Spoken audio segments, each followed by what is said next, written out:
జై శ్రీరామ్. ఈ రోజైతే ఒక మంచి వీడియోతో మీ ముందుకు వచ్చేసాను. ఈ వీడియో మీ అందరితో షేర్ చేసుకోవాలనుకుంటున్నాను. ఈ రోజు మనం భారత ఖండంలో ఎక్కడ చూసినా సరే జై శ్రీరామ్ జై శ్రీరామ్ అనే నినాదాలు వినిపిస్తున్నాయి కదా. జనవరి 12వ తేదీన అయోధ్యలో శ్రీరాముని ప్రాణప్రతిష్ఠ జరుగుతుంది కదా. అందుకని దేశంలో ఎక్కడ చూసినా సరే ప్రతి ఇంట్లో ప్రతి గుళ్ళో ఎక్కడైనా సరే జై శ్రీరామ్ అని వింటూనే ఉంటున్నాము. ఆ శ్రీరాముని యొక్క ఆహ్వానము చాలా ఘనంగా చేసుకుందాము. ఈరోజు ఈ విధంగా ఈ ప్రజలందరూ ఎందుకు ఇంతగా ఆదరిస్తున్నారంటే ఇది గత 500 సంవత్సరాలుగా రాముల వారి ప్రతిష్ఠ కోసం ఎంతోమంది ప్రాణత్యాగం అర్పించిన వాళ్ళ కోసం దీపాలు వెలిగించుకోవటం అనేది ఆ అయోధ్య ట్రస్ట్ వాళ్ళు నిర్ణయించారు. ఇది చాలా చెప్పుకోదగ్గ విషయం. ప్రాణత్యాగం అర్పించిన వాళ్ళందరికీ శాంతి చేకూరాలని, అదేవిధంగా దీపాలు వెలిగించటం వల్ల దేశం మొత్తం కన్నుల పండుగ ఉంటుందని ఈ విధంగా దీపారాధన చేసుకోవడం జరుగుతుంది. అదేవిధంగా మేము కూడా లేకుజామునే లెగిసి తలంటు చేసుకొని ఇల్లు వాకిళ్ళు శుభ్రం చేసుకొని ఈ విధంగా పూజ చేసుకున్నాము. ఈ వీడియో ఎక్కడా స్కిప్ చేయకుండా లాస్ట్ వరకు చూడండి. మీరు ఈ వీడియో చూడటం ద్వారా దీపారాధన ఎలా చేయాలి, రాముల వారి పాదాలను తాకిన వచ్చిన అక్షంతలు ఎలా కలుపుకోవాలి, అదేవిధంగా సాయంత్రం పూట దీపాలు ఎలా వెలిగించుకోవాలి అనేది ఫుల్ డీటెయిల్స్ ఈ వీడియోలో ఉన్నాయి. మనం ఈ పూజ చేసుకుంటున్న సమయంలో శ్రీరామ జయ జయ రామ అని 108 సార్లు జపించుకుంటూ పూజ చేసుకుందాము. అదేవిధంగా శ్రీరామ రామ రామేతి రమే రామే మనోరమే సహస్రనామ తత్తుల్యం రామనామావరాననే అనుకుంటూ ఈ మంత్రం జపించుకుంటూ దీపారాధన చేసుకుందాం.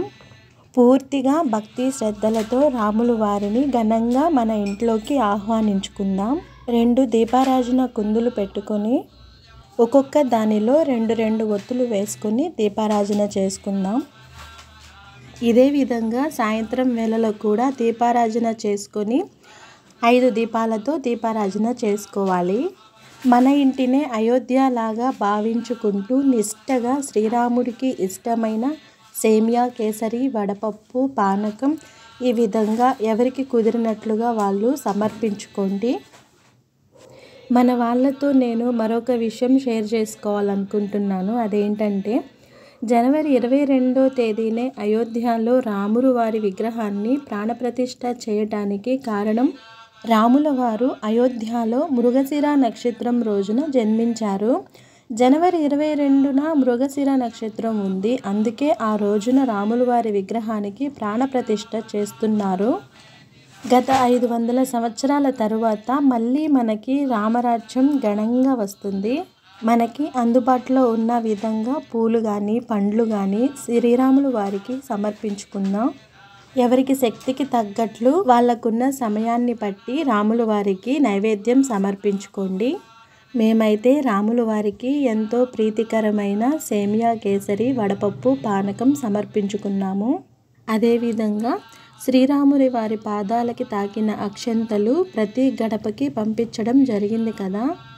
ఇలా ట్రస్ట్ వారు ప్రతి గడపకి పంపించడానికి ఉద్దేశం ఏంటంటే జనవరి 22న రాముల వారి ప్రతిష్ఠ రోజున ఆ రోజున ప్రతి ఒక్కరికి రాముల వారి ఆశీర్వాదం దక్కాలని, రాముల వారి అండ ప్రతి పనిలోనూ ఉండాలని ఈ విధంగా ప్రతి గడపకు ఇంటింటికి తిరిగి అక్షింతలు పంపించడం జరిగింది.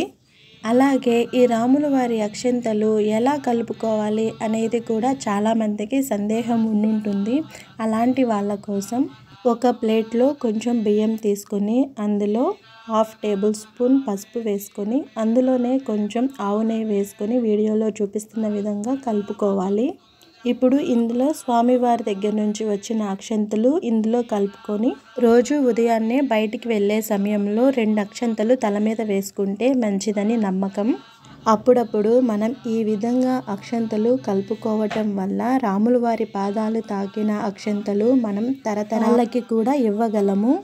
ఇలా 2024లో రాములు వారి ప్రాణప్రతిష్ఠ జరగటం మనం చాలా అదృష్టంగా భావించవచ్చు. ఇది పూర్వజన్మ సుకృతంగా భావించుకోవాలి. ఇది చాలా అరుదైన సందర్భం. అదేవిధంగా ఒక 5 తమలపాకులు తీసుకొని దాని మీద గంధంతో జై శ్రీరామ్ అని రాసి దేవుడికి సమర్పించుకోవాలి.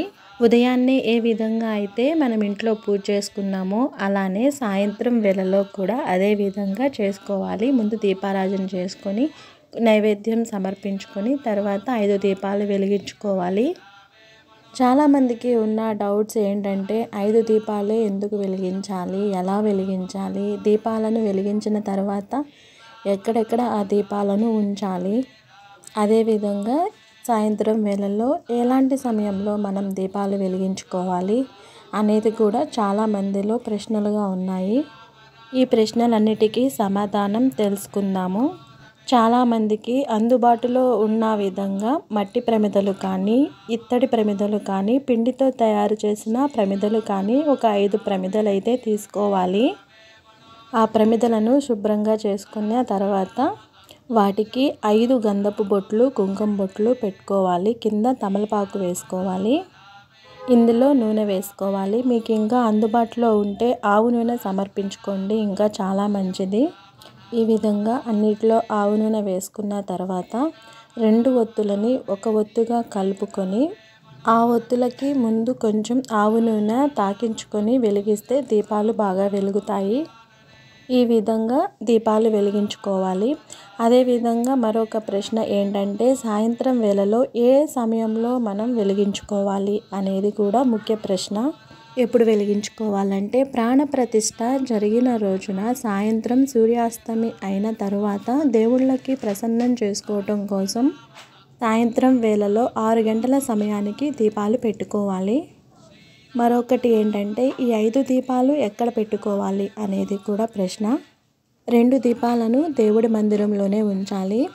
మిగతా 2 దీపాలు ఇంటి గడప దగ్గర మెయిన్ డోర్ దగ్గర పెట్టుకోవాలి. మరొక దీపం తులసి కోట దగ్గర పెట్టుకోవాలి. ఈ విధంగా అయితే ఈ 5 దీపాలను పెట్టుకోవాలి. చాలామందికి అసలు ఈ విధంగా దీపాలు ఎందుకు పెట్టాలి అనే ప్రశ్న కూడా ఉండవచ్చు. వాళ్ళ కోసం ఏంటంటే గత 500 సంవత్సరాలుగా ఈ రాముల వారి ప్రతిష్ట కోసం ఎంతోమంది మహనీయులు ప్రాణాలు అర్పించారు. వాళ్ళందరికీ శాంతి చేకూర్చాలని ముఖ్య ఉద్దేశం. అదేవిధంగా దీపాలు వెలిగించడం వల్ల దేశం మొత్తం కూడా కనుల పండుగగా ఉంటుందని మన అయోధ్య ట్రస్ట్ వాళ్ళు ఈ విధంగా తెలియజేయడం జరిగింది. ఇది చాలా మంచి విషయం అండి. మరొకటి ఏంటంటే ఆవు నెయ్యితో వెలిగించడం వల్ల ఎందుకు మంచిదంటే సైన్స్ పరంగా చూసుకున్నా సరే ఆవు నెయ్యి వెలిగించిన తర్వాత దాని నుంచి వచ్చిన పొగ వల్ల దోమలు, కీటకాలు లాంటివి కూడా నశిస్తాయి. పూర్వంలో కూడా ఆవు పిడకలతో తయారు చేసినవి హోమంలో వేయటం వల్ల చాలా మంచిదని కూడా చెప్తున్నారు. మనం దీపావళి ఎంత బాగా చేసుకుంటామో అదేవిధంగా ఈ రామ దీపావళి కూడా అంతే సంతోషంగా చేసుకోవాలని కోరుకుంటున్నాము.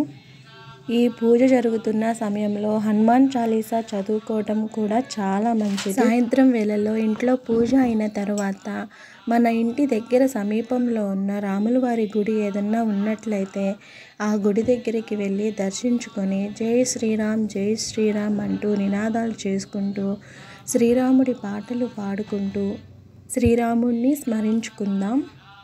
అలాగే ప్రతి ఇంటికి రామమందిరం చిత్రపటం పంపించడం జరిగింది కదా. అయోధ్య వెళ్ళటానికి చాలామంది కుదరకపోవచ్చు. ఒకవేళ వెళ్ళిన వాళ్ళకి కూడా దర్శనం జరగటం ఈ సమయంలో చాలా కష్టం కాబట్టి ఆ రామమందిరం పంపించిన ఫోటోని ఆ దేవుడి దగ్గర సమర్పించుకొని ఆ అయోధ్యనే మన ఇల్లుగా భావించుకొని రాముల వారు మన రామమందిరం మన ఇంట్లోనే ఉన్నట్లుగా రాముల వారిని ఘనంగా ఆహ్వానించుకుందాం. రాముల వారికి ఇష్టమైన నైవేద్యాలు సమర్పించుకుంటూ అలానే ధూపదీపాలు వెలిగించుకుంటూ ఘనంగా రాముల వారిని స్వాగతించుకుంటూ ఈ విధంగా పూజ చేసుకుందాం. ఈ విధంగా దీపాలు వెలిగించుకుంటూ 108 సార్లు తారక మంత్రం జపించుకుంటూ మా ఇంట్లో అయితే మేము ఈ విధంగా శ్రీరాముడికి ఈ విధంగా అయితే పూజ చేసుకున్నాము. నాకైతే ఈ విధంగా మా ఇంట్లో పూజ చేసుకోవటం, మీతో షేర్ చేసుకోవటం నాకు చాలా సంతోషంగా ఉంది ఫ్రెండ్స్. మీరు ఎలా జనవరి 22వ తారీఖున అయోధ్య రాముల వారి ప్రతిష్ట రోజు మీరు ఎలా పూజ చేసుకున్నారో నాకు కామెంట్ సెక్షన్లో షేర్ చేసుకోండి.